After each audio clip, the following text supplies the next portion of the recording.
This episode is brought to you by The Science of Scaling. And The Science of Scaling is a podcast that, honestly, you should check out. Yeah, it's called The Science of Scaling, and it's all about how to scale a business successfully, whether it's how to find outside capital or what to look for in your very first sales hire.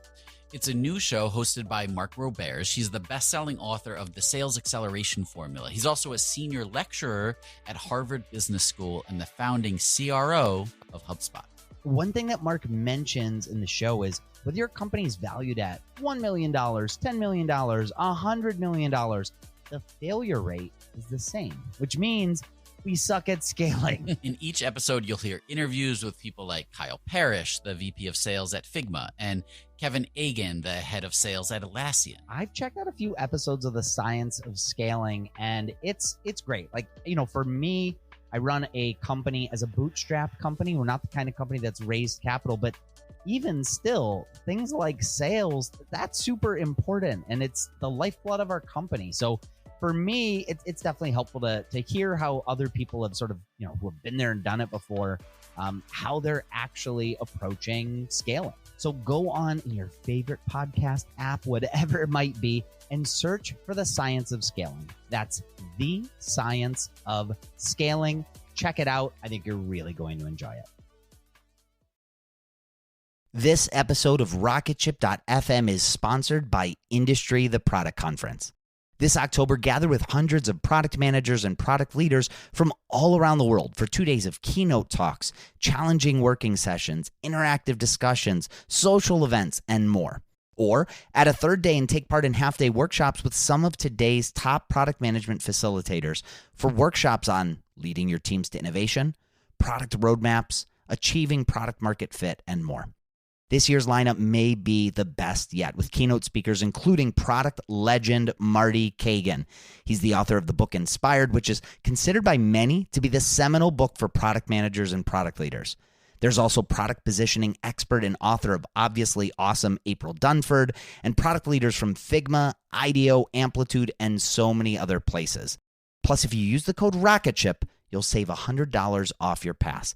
Visit industryconference.com/global for more details. Again, industryconference/global for more information, but pricing increases on the first of the month, so register soon to save.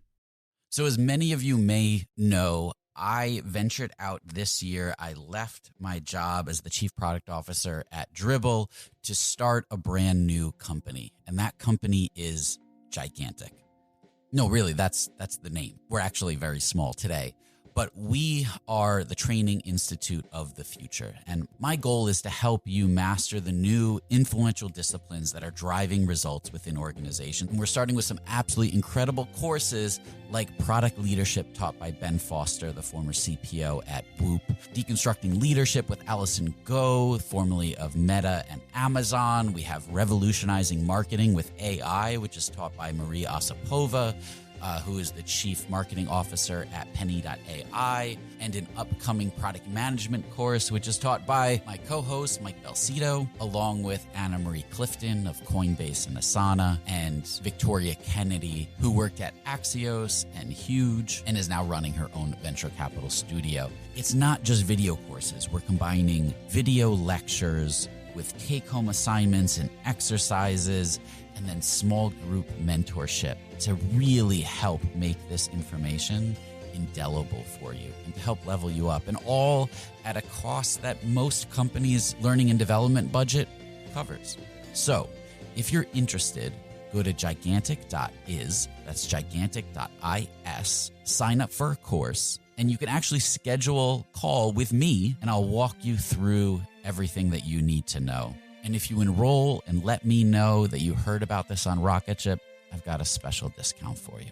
So go to gigantic.is, sign up today, and start your journey upskilling your product, leadership, and marketing skills. I can't wait to see you there.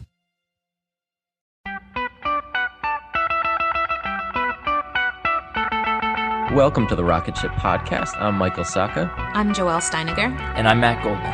And we're having 20-minute talks with entrepreneurs teaching you how to launch your product into revenue. Check out our book at howtobuildarocketship.com to reserve your launch discount and to download a free chapter.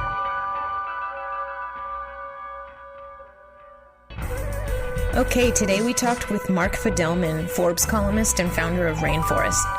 He shared some incredible tips for how to get content published and your company promoted in big publications like Forbes. They're techniques that anyone can use, and if you ever thought the only way to get written about was to take a big round of funding, he'll prove you wrong. Great actionable stuff in this interview. Hey guys, this is Joelle. Little disclaimer here. A few weeks ago, we sat down to record a handful of episodes in the same room rather than Skype, which is what we usually do. And the audio quality unfortunately came out pretty terrible. We tried our best to make it better, but it's still not great. And this is one of those episodes. Hang in there. Future ones will be a lot better, but the content is still really awesome, so stick with it. Thanks. Welcome to the Rocketship podcast. We're here with Mark Fidelman. He is a Forbes contributor, author of Socialize, and the CEO of Raynforest. Mark, welcome to the podcast. Great to be here, Michael. Really appreciate it. So tell us a little bit about how you got started with Raynforest and kind of the timeline between Socialize and launching Raynforest. Sure, yeah. So Raynforest is a marketplace for influencers to be hired by brands to promote products and services. And it all came about because another company you haven't mentioned yet, but I own a consulting company called Evolve, and we've been doing this manually for clients for a long time. The problem with doing it manually, very, very difficult to do. We don't know if the influencer is going to work with the brand, if they're even capable, whether they can move the needle, what have you. So we developed Raynforest in order to automate all the things that we were doing manually with the consulting company. What are some of the challenges you've run into from automating that process? Well, I mean, some of the simple things that you don't really think about when you're developing the software. I mean, how do you get an influencer and a brand to run a campaign as simple as review my product? You know, the brand's got one thing in mind, the influencer has another.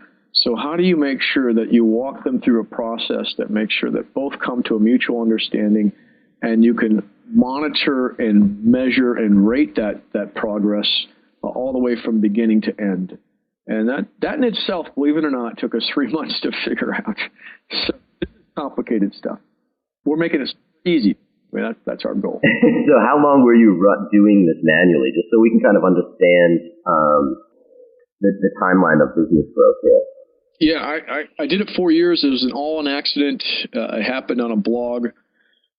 I just basically did a survey to 25 very influential people in open source. I asked them who influenced them. I mean, literally, this was a fluke. I just threw the question in there. They all answered. I came up with 10 names that were the most influential in open source. And to my knowledge, no one other than a Forbes or a major magazine had ever published a list like this before. But we did it on a blog in San Diego, and we had 600,000 views in 6 hours. Wow. And crashed our servers, and the press was going out and interviewing the people on the list in London. Larry Augustin was number one at the time. In London, all over the world, the press got involved. It just became a firestorm, and I'm thinking to myself, wow, there's something here. So it all started 4 years ago, and obviously within those 4 years, there have been a lot of copycats, which is fine. You know, that's what happens. But we've really been able to perfect this to an art, I'd say, at this point. So 4 years later, we've kind of codified that and put it into the Raynforest platform. So, and that post was sports related? No, it wasn't. It was all about open source influencers. Sports came about, and that is my focus. Thank you for bringing that up, Michael. Sports is a focus because if you look at somebody like myself, I've got almost 100,000 followers on Facebook. And then you look at, a somewhat famous snowboarder, not Shaun White, but maybe the next tier down with the same amount of followers. So when I post something on Facebook, I might get 20, 30, maybe 40 responses. But these guys get 5,000 responses with the same amount of followers because they have that deep emotional connection with their followers that schmuck like me could never have. So that is why we chose sports. And I think I alluded to this earlier when we were talking. There's only one group with more of a powerful impact than sports professionals, and those people are singers and performers. And how did you figure out that sports was going to be your niche, did you just try a few different industries and call into it, or did you have a pretty good idea that that's exactly where you wanted to go? I wish I was that smart, but I'm not. We just did experimentations. And when you look side by side, somebody that's in sports, that's talking about something that's related to what they do, and it's authentic. I mean, key is being authentic. They can move the needle like no one else can. I mean, hands down, if Kelly Slater, who's one of the world's most popular surfers, says, hey, this is a surfboard that you should be using, and, as opposed to somebody like me who says it, he's going to have 10, if not 100 times the impact that I would. So what are some examples of campaigns that you're running with these influencers? So right now we're running one for one of the largest phone manufacturers in the world. What we're doing is we're giving them a phone and we're saying, just start using it, take pictures, upload your favorite apps to this social network. There's an app social network up there. Just give us your overall impression of the phone. And so we did. We ran the campaign. It's still in progress because the first tranche was so good. And we're just getting the figures back from that campaign, but we're talking tens of millions of impressions, a couple of million views. I think we had over 10,000 shares. The bottom line is, for very, very little money, by activating these people, by just giving them a free product and asking them to promote it if they like it, they totally turn the image of this particular phone around. This episode is supported by the AWS Insiders podcast. AWS Insiders is a fast-paced, entertaining, and insightful look behind the scenes of AWS and cloud computing. Hosts Raul Submaranian and Hillary Doyle dig into the current state and the future of AWS by talking with people and companies that know it best. It's a show that's full of opinions, takeaways, and untold stories about the challenges, innovations, and mind-blowing promise of cloud computing. I checked out AWS Insiders, and look, it is a fantastic show, and it's perfect for anyone in tech who's looking for some of those behind-the-scenes stories, for some reassurance that, things are a little nuts everywhere, and everyone is struggling with a lot of the same problems. The first episode of season 2 is all about filling the cloud talent gap, and it's an interesting discussion on what do we do to help to staff up internally. What are some of the challenges that companies are facing? Search for AWS Insiders in your podcast player. We'll also include a link in the show notes. Thank you to AWS Insiders for their support. This episode is brought to you by Miro. So when I was at Dribbble, over the 6 years, there was one tool that we would always use when we were doing cross-team collaboration. Whenever the collaboration started to get complex, we would bring in Miro. It made it incredibly easy to align stakeholders across regions and time zones, and definitely teams, with ease. And we were able to do all of that while being a completely remote team. It also has integrations into Jira, Azure, Rally, a lot of the tools that you're using already for product management and engineering. So you can import tasks from them as native cards, and it helps you see the big picture. It also helps stakeholders to understand what work needs to be done. It was incredibly valuable. And then they even have an estimation app that gives you a clear understanding of the work scope, lets you identify gaps, and then it has the ability for you to set clear expectations for delivery, especially when you're working across functions. So your first 3 Miro boards are free forever when you sign up today. Go to Miro.com/podcast. That's Miro.com/podcast. So how are you actually measuring, you're talking about moving the needle for these companies, how are you measuring that first manually, and then how did you automate that? Believe it or not, there's a wide variety of tools that are out there that can measure a URL. So it'll go and take a look at a URL and it'll say, this is how many times it was shared on Twitter, Facebook, Google+, what have you. We use a combination of tools. One is GroupHigh.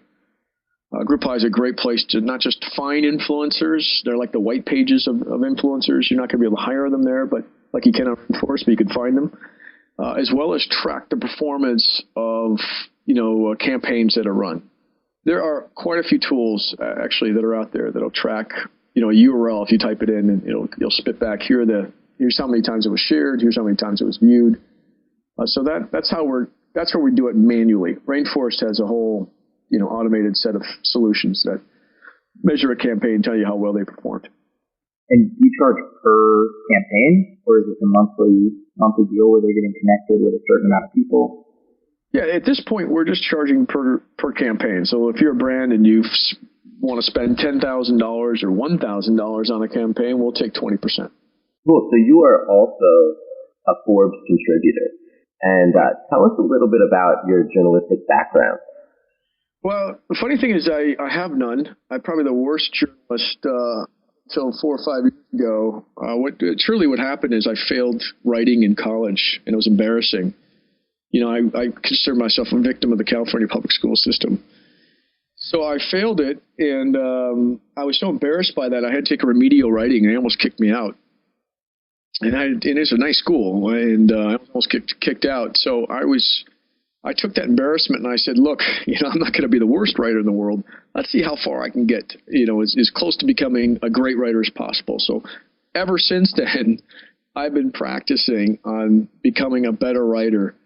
And that led me, because of my focus, that led me on a path to Forbes. And it's kind of a long path. I could elaborate if you want. I don't know if we have enough time, but it's about starting with your own blog, getting syndicated, getting picked up by a third-tier site, then a second-tier site, making sure you move the needle for that second-tier site, and then somebody like Forbes will come along and pick you up if you really have the audience and you really can move the needle. So now that you've gotten this kind of sphere of influence, what advice would you have for someone in a smaller startup that maybe isn't raising funding to craft that story so that someone like you would write about it? Okay, so this is a great question, right? I mean, this is something that's taken me a long time to figure out, even though I'm on both sides. So the one thing, guys like me get paid per view. So you've got to provide stories that are going to drive views for that journalist. One of the less expensive ways to do that is to create infographics or some kind of visual content that when is put into a blog post or put into the press will drive, a lot of views for that reporter. So the first thing the reporter says to himself when somebody like a startup pitches them is this company interesting? And if that answer is yes, then it's, okay, the idea that they're giving me, the angle they're giving me, is that going to drive views amongst my audience? And if that's a yes, then the third question is, does this take priority over the 1,000 other requests I'm getting from everybody else? And if the answer is yes, then you'll probably more than likely get them to write about you. But you've got to think like them in order to present information that they're going to pick up. So a lot of startups make the mistake of just thinking, hey, I think it's interesting, so I think the press should too. And if they don't pay attention to me, it's the press's fault. I'm not, I don't know what goes through their minds, but I just for you how you got what you do in order to get them to cover you. So what would be the best way to approach you or kind of journalists in general? What works for you when startups have approached you? The best thing that you could do for me is start promoting the heck out of everything I'm doing right now. So I would stalk these reporters on Twitter, Facebook, LinkedIn, wherever their social channels are, and just, don't ask for anything. Just keep promoting the heck out of it, commenting on everything I do on the blogs. Just get my attention. And at some point, I'm going to feel so guilty that you're doing all this work for me that I'll say, okay, I'll listen to you. And I might not print the first one that comes up, or I do a lot of summary posts. My next one's a summary post. I might mention you in a summary post. But the key is build a relationship with these journalists over time by helping them, and then walk through those 3 steps that I discussed before. You've got to make sure you can move the needle for these guys because they're being paid on view counts. And awesome advice, yeah. So how do you mean you get paid on view counts? How does that work? It's a little more complicated than that, but essentially it boils down to if you drive unique views, it's at one price. If you drive just overall traffic that's returning, you get a little bit different amount of money for that. If it's shared a lot, there's different tiers of how much money you'll be given for that. And I'm not talking just Forbes. I'm talking everyone's got their own formula, but it does boil down to views. So you want people coming to the site and interacting with the content. Comments is another one. So you want to encourage, if you're a startup and you actually get something printed, you want to encourage your friends, family, whoever you can bribe to get up there, share it, and comment on it. Because, if you move the needle for these guys, they're more likely to cover you in the future. And you can go to another journalist and say, hey, look what we did for Joe over at TechCrunch. This is an article he did. We framed it for him, gave him the angle. We promoted the heck out of it. Got people to comment on it, and Joe made a lot of money from that article. So when Sally sees it over at VentureBeat, she's more likely to cover your startup. And what is the needle for you? Is it 10,000, 100,000? 10,000 is low for me, but I'd say if you got it over 10,000, I think they'd be very happy. Okay. Yeah. And you mentioned certain kinds of content like infographics. Yes. Do a little better. They're very easily shared. People like to tweet and post those things to Facebook. What other kinds of content get shared more often than not? Because a lot of times you're just seeing a lot of stories about who's got funding this week. But what other kind of niche content can smaller startups maybe take a different angle on to get in front of you? Well, if you're very creative on video, you could do a quick Instagram or Vine video that's very clever. I don't know if you've seen some of the more clever ones. That's something I'm toying with right now. Providing tips in 15 seconds or less or something, or it's just stop motion animation. If you've got a cool product that you want to display in a cool way. There's also, and I haven't done this quite yet, but I'm going to, creating complex subjects and making a little pictograph out of it so that it's like in an instant you understand what it is that somebody's talking about. So let's say you've got 25 aha moments as part of your company story or your product story. If you could break that down into 25 little diagrams or graphs that are cute and fun and distinctive. I haven't seen anyone do that, by the way. Well, there's a Forbes writer that does it in her own way, but it's kind of the highbrow types of messages. But if you could break that down into describing your product, and I know this is complex. I would have to show you an example of it, and since we're on a podcast, I can't do that. But imagine breaking down your story into little pictographs that explain pictorially what it is that your product does or what problem it solves. Interesting. Maybe you can send us an example and we'll leave the link down below. I will certainly do that. And I'm going to be creating my own here pretty soon. Very cool. Yeah, we could just link right to that. So basically, to summarize that for our listeners, it sounds like things that are A, visually rich, and B, quickly digestible. Quickly digestible, yeah. The other thing is, okay, go ahead. Are you looking for people to send you content that you'll publish, or are you always producing the content yourself? Oh, well, I think I'm good. So we produce a lot of it. But if somebody comes to me with a great infographic and it's in the space that I cover, that's another thing I didn't mention is you really want to understand what they're covering and what they're interested in. The more they have a better than I give them a 60 to 70% greater chance that they'll get into one of my columns.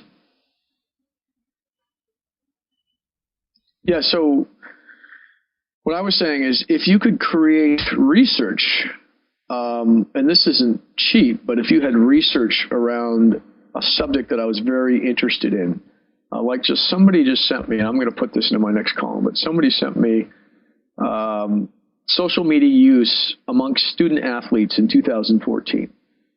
And they did a huge survey to 1,000 student athletes in college. And they gave me a whole breakdown of data and statistics. And they didn't make it into an infographic, but I could certainly do that. And for me, that was extremely interesting. And I know my audience will be interested in seeing what the results were to understand where to focus to reach these college athletes. Very cool. Yeah, I mean, that's something that's achievable for a startup to do that research. I mean, they all be doing the voice of their industry. Are you familiar with the Voice of the Customer survey? No, actually. Okay, so that's just a survey that you send out 15 to 20 questions to really build what I call buyer profiles. And a couple of those questions in there should be industry related, not just buyer related. And you could take that industry related content or answers, and you could package it into a short infographic, or just like they did to me here, is send me a link. There's something they published on their blog post, and I can take those statistics and I can put them into my next post to support a viewpoint that I have. Very cool. So we talk a lot about content and audience building on our podcast, and I would love to hear from your perspective how writing at Forbes, writing a book, running an agency, how that has affected your startup. Well, I mean, I think we have a big leg up on any startup that's out there.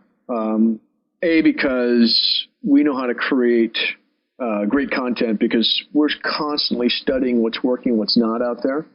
So I'm watching, what content is moving the needle and what isn't. And if something really moves the needle, I want to take a look at it and see, well, how can we put our own unique spin on this so that we can do the same thing for our clients or for ourselves? So we're actively looking for great content on a regular basis to see what's working, what's resonating with our target audience. I mean, one thing I'm trying to figure out right now is, Snapchat. If your target audience are 14 to 24-year-old girls and boys, Snapchat is where they're all at. You should be focused on that. So we're trying to figure out what's going to move the needle there. But there's as I alluded to before, we have a whole playbook of things that we know work. And that we're potentially going to publish. I have to figure out how we benefit from publishing it. But, anything from trivia contests to predictions. You can go out to your user base and ask them to predict something that's going to happen in the next 12 months and either put that on your blog or feed it to a journalist like me if it's really interesting. Really the goal with content is to create content that moves your audience emotionally. And if you can move them emotionally, you're going to have a much higher likelihood that they're going to buy your product or service, or at least engage with you. Yeah, that's really great advice. So, Mark, thank you so much for coming on here and enlightening us on your content strategy here. Where can we keep up with you for listeners that want to keep up with what you're doing with Raynforest, with Forbes, with Socialize? Yeah, great question. So there's two places really. One is blog.raynforest.com, and that's RAYN forest.com. It's too expensive to buy at rainforest.com. Other is, I would just Google this. I would just say Forbes, Mark Fidelman, Socialized, and Mobilized is the name of the column. So either one of those places are best. And or follow me on Twitter at Mark Fidelman, and you'll see everything I do. Perfect. Thank you so much. Thanks, Mark. Thank you. Hold up. Do you mind? I'm trying to build a kingdom here. Walk to the store with your boy. Let's get a ginger beer. Listen here, I got some shit to sprinkle in your ear. Rip and tear the kick and snare. Whistle like Rakim was near. Independent penmanship. Sending bitch tendency. Having rich rappers to their residences. My present tense is legendary living. Like my 50 grand merch work for what I'm giving. Build and add to it. The skill I mastered it. Handful of gravel and shit to build a castle with. Ended up champion the underground rapping. It ain't what I imagined, but I still ain't mad at it. I'm in a cottage town, bossing that crowd around. Raise your hands, wave them, do them like this. Out around. Like a gladiator movie star, trying to teach a cracker rapper how to clap.